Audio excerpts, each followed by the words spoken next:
What? A few moments later. আমার ইজ্জত সব শেষ। আমার ইজ্জত কিছু রইলে না। উকিলের কাছে যাই, উকিলে একটা সমাধান দেবে। যাই। হ্যালো, ওই মক্কেলের কেসটা তুমি দেখো, ওই মক্কেলের কেসটা আমি দেখতে পারবো না।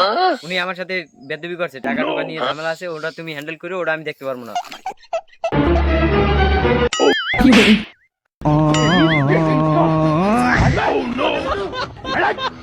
তুমি কোন টেনশন করিও না, তুমি যা যা করা লাগে আমি তোমারে করতেছি, যা যা লাগে সবকিছু আমি দেখতেছি।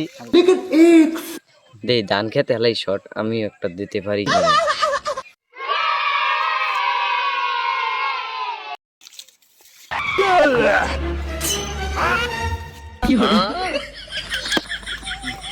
আদালতের কার্যক্রম শুরু করো। আমার চেয়ার। আমার মক্কেল ওনাকে সে ধান খেতে ভালাই দর্শন করছে, এটার বিচার চাই মহামান্য আদালত। না না মহামান্য আদালত, এটা না, বিশ্বাস হয় না। আমার মহামান্য, আমার এই আসামি একদম নির্দোষ। জজ সাহেব, আমি আসামিকে কিছু প্রশ্ন করতে চাই।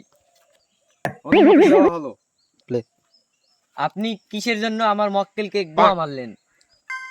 মাননীয় আদালত, আমার গরু আছে 12টা। আমি গরুর জন্য ঘাস কাটতে গেছিলাম, তো আমার সাথে একটা বেটা কুত্তা ছিল। আমি ঘাস কেটে বসি, পরে আর আমি কুত্তা পাই নাই। আমার মনে হয় যে কুত্তাই গো মারছে, সেই দোষ পড়তেছে আমার গায়ে। মহিলা কোথায়? কুত্তা করছে না কিসে করছে আমি জানি না।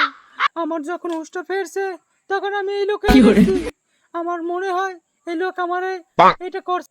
Okay.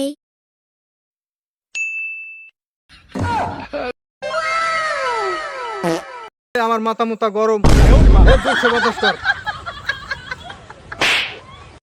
যেহেতু মহিলা জ্ঞান ফেরার পরে পরে দেখছে ওই দর্শনকারী, পরে আগে প্রথমে সারা গ্রাম ওর টুনটুনির ভিতরে দুইটা ইট বাঞ্জা পুরো সারা গ্রাম ঘুরতে হইল। তারপরে ওর যাবজ্জীবন ফাঁসি দেওয়া হলো। Court your exam.